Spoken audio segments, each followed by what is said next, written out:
வணக்கம், welcome to Guru Shanti kitchen. இன்றைக்கி ரொம்ப டேஸ்டியான எக் மசாலா கிரேவி தாங்க பார்க்க போகிறோம். மோஸ்ட்டாக இந்த கிரேவி எல்லாருக்குமே ரொம்ப பிடிக்கும்னு நினைக்கிறேன். ரொம்ப டேஸ்டியாகவும் இருக்கும், சிம்பிளாகவும் செய்திடலாம். சப்பாத்தி தோசை கூட சேர்த்து சாப்பிடும்போது ரொம்ப அருமையான டேஸ்ட்டோடு இருக்குங்க. வாங்க எப்படி செய்யறதுன்னு வீடியோக்குள்ளே போய் பார்க்கலாம்.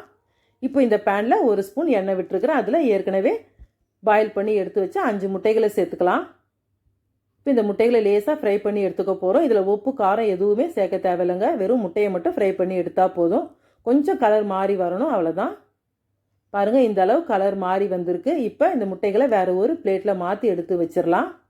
அதே பேனில் கொஞ்சமாக எண்ணெய் சேர்த்து விட்டுட்டு 2 பெரிய வெங்காயம் கட் பண்ணி சேர்த்துக்கலாம். இந்த வெங்காயமும் பெரிய பெரிய துண்டுகளாக இருந்தால் பரவாயில்ல, நம்ம இதை அரைச்சி தாங்க எடுக்க போகிறோம். இப்போ வெங்காயம் லேசாக வதங்கி வரட்டும். பாருங்கள், லேசாக வதங்கினதும் இது கூடவே கொஞ்சம் முந்திரி பருப்பு சேர்த்துக்கலாம். சின்னதாக ஒரு துண்டு பட்டை, ஒரே ஒரு கிராம்பு, 2 ஏலக்காய் சேர்த்து விட்டு நல்லா வதக்கிடலாம். வெங்காயம் நல்லா கலர் மாறி வர வரைக்கும் வதக்கி எடுத்துக்கலாங்க. வெங்காயம் வதக்கி எடுக்கிறதுலையே பாதி அளவுக்கு வெந்துடும், அந்த அளவுக்கு வதக்கி எடுத்துக்கலாம். பாருங்கள், நல்லா வதங்கியாச்சு. இந்த சமயத்தில் 1 ஸ்பூன் தேங்காய் பூ சேர்த்துக்கலாம். தேங்காய் இந்த மாதிரி துருவி சேர்க்கும்போது மிக்சி ஜாரில் அரைக்கிறதுக்கு ஈஸியாக இருக்கும். இப்போ வெங்காயம் தேங்காயெலாம் நல்லா வதங்கியாச்சு. ஒரு மிக்சி ஜாரில் சேர்த்து நல்லா நைஸாக அரைச்சி ரெடியாக எடுத்து வச்சுக்கலாம். இப்போ நம்ம கிரேவி செய்யலாம். இப்போ இந்த பேனில் 3 ஸ்பூன் எண்ணெய் சேர்த்துருக்குறேங்க. எண்ணெய் ஹீட் ஆனதும் 1/2 இன்ச்சு பட்டை, 3 கிராம்பு, ஒரே ஒரு ஏலக்காய் சேர்த்து பொரிய விட்டுறலாம்.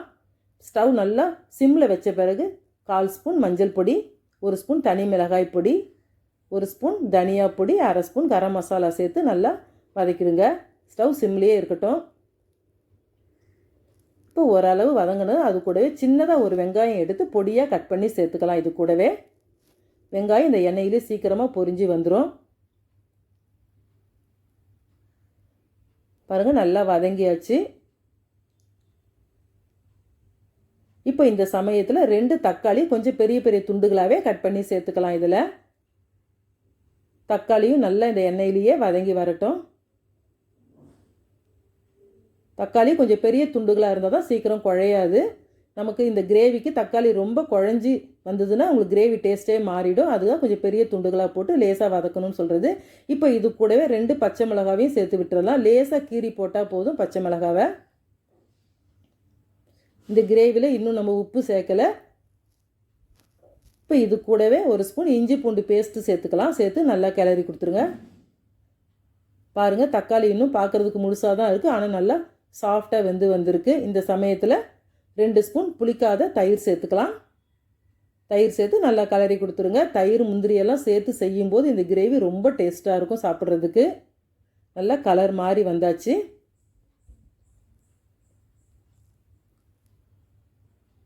இப்போ இந்த சமயத்தில் நம்ம மிக்சியில் அரைச்சி எடுத்து வச்ச வெங்காயம் முந்திரி பேஸ்ட்டை சேர்த்துக்க போகிறோம்.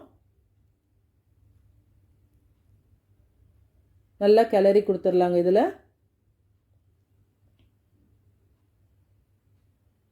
இப்போ இதில் கொஞ்சமாக நம்ம தண்ணி சேர்த்துக்க போகிறோம். ஒரு 1/4 டம்ளரோட கம்மியாக இந்த மிக்சி ஜார்லேயே சேர்த்து இந்த கிரேவியில் சேர்த்துக்கலாம். நம்ம தண்ணி கடைசியாக தான் சேர்க்க போகிறோம். இப்போ அது கொஞ்சமாக சேர்த்தா போதும். பாருங்கள், இப்போ இந்த சமயத்தில் தான் நம்ம உப்பு சேர்த்துக்க போகிறோம். ஏன்னா உப்பு ஆரம்பத்துலேயே சேர்த்துட்டோம்னா தக்காளி ரொம்ப குழஞ்சி வந்துடும். அதனால தான் ஆரம்பத்தில் சேர்க்கலை, இப்போ சேர்க்குறது. இப்போ இது ஒரு நிமிஷம் லேசாக கொதித்து வரட்டும். கொஞ்சம் கலரும் மாறி வரட்டும். பாருங்கள், கலர் நல்லா மாறியாச்சு. இப்போ நம்ம ஃப்ரை பண்ணி எடுத்து வச்ச முட்டைகளை சேர்த்துக்கலாம். இதில் இன்னும் கூட 2-3 முட்டை எக்ஸ்ட்ராவே சேர்க்கலாம். உங்களுக்கு தேவைன்னா சேர்த்துக்கோங்க. நான் 5 முட்டை தான் சேர்த்துருக்கேன். கொஞ்சம் கருவேப்பிலையும் தூவி விட்டுட்டு லேசாக கிளறி கொடுத்துக்கலாம். முட்டை உடையாத அளவுக்கு கிளறி கொடுத்துருங்க. இப்போ இதில் கிரேவிக்கு தேவையான தண்ணி சேர்த்துக்கலாம். சின்னதாக 1 டம்ளர் அளவுக்கு தண்ணி சேர்த்துக்கோங்க. நம்ம காஃபிலாம் குடிப்போம் பார்த்தீங்களா, அந்த மாதிரி டம்ளரில் 1 டம்ளர் தண்ணி சேர்த்தா போதும்.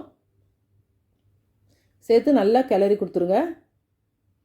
இந்த சமயத்தில் உப்பு காரமெல்லாம் செக் பண்ணிக்கலாம். ஒரு மூடி போட்டு ஒரு 2 நிமிஷம் மீடியம் ஃப்ளேமில் வச்சு கொதிக்க விடுங்க. நமக்கு கிரேவி தயாராகிடும். பாருங்கள், சூப்பராக கிரேவி நமக்கு ரெடி ஆகிருக்கு. நல்லா கமகமன்னு வாசனையாக இருக்குங்க. நல்லா அந்த முந்திரியோட வாசனையே நல்லா சூப்பராக வருது.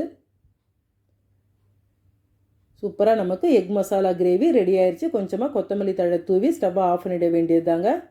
ரொம்ப டிஃப்ரெண்ட்டான டேஸ்ட்டில் அருமையான எக் மசாலா கிரேவி நமக்கு ரெடி ஆகிருக்குங்க. சப்பாத்தி தோசை கூட சேர்த்து சாப்பிடும்போது ரொம்ப டேஸ்ட்டாக இருக்கும்.